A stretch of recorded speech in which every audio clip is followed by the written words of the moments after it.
गावे के नालूर पवन भैया हो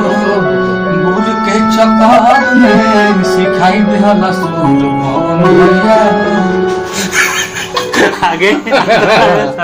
वाला भोले बाबा वाला और बढ़िया बोले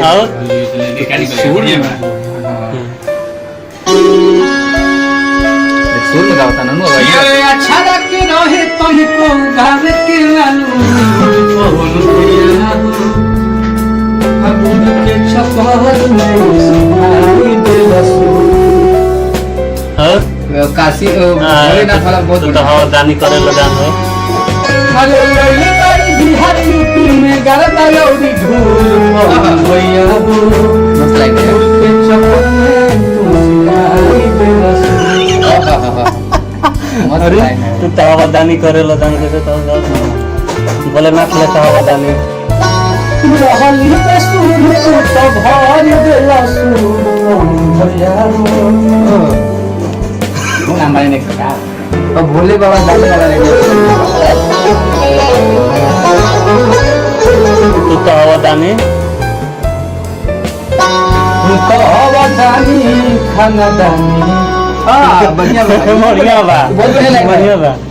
बहुत मस्त लाइक है अच्छा लागे इज्जत के गाना अच्छा की इज्जत बचाई जाला अच्छा लागे इज्जत अच्छा लागे बचैया इज्जत गानी तू तो हवा खानदानी कोई दिया तो रानी खरी बढ़िया लाइक है अरे अरे हली पत्थर बनैला करीना कपूर पवन भैया हो दूध के चक्कर में सिखाई देला सूर मस्त है यार मस्त गाता है लिखो तो ना गाना ना अरे आगे वाला कंपोज कर गाना बढ़िया कौन बहुत अच्छा कंपोज किया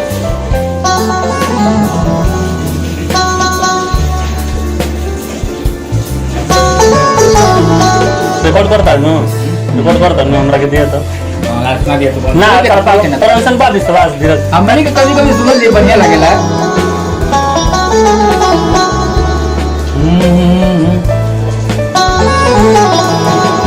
कर कंपोज कर तने ला कबे जगह चाटा पर बंद मियाज खराब खुले अरे देहि से खेसारी नाम के वायरस निकलल ओहो वैसा कुछ बढ़िया बढ़िया लाइन बनाता हूँ अब फसल आवाज के तू क्लियर कही दिहल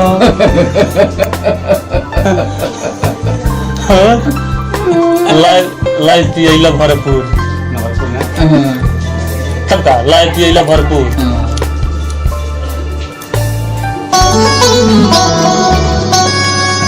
कियर ले जाके कच्चा में कियला चना चूर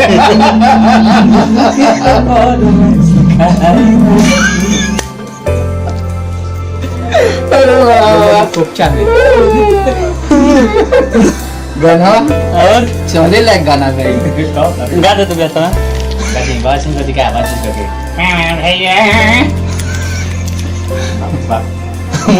मार्केट में माल होबे नहीं करी गाना आई तो ये लॉय से बढ़िया लगता है लॉय से गला बढ़िया सुनला में बढ़िया नहीं के लगता है तब जब गावत रहा ना तब वो लॉय में तब सुन के बढ़िया लगता है वो तो नहीं के लगा धुन बनाता ना वो कह तो धुन को जब आवता तो वो क्या जाता है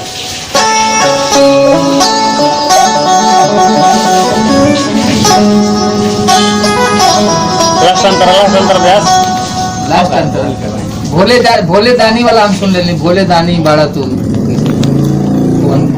अच्छा लगे बोले नाथो से दानी बड़ा बाड़ा दानी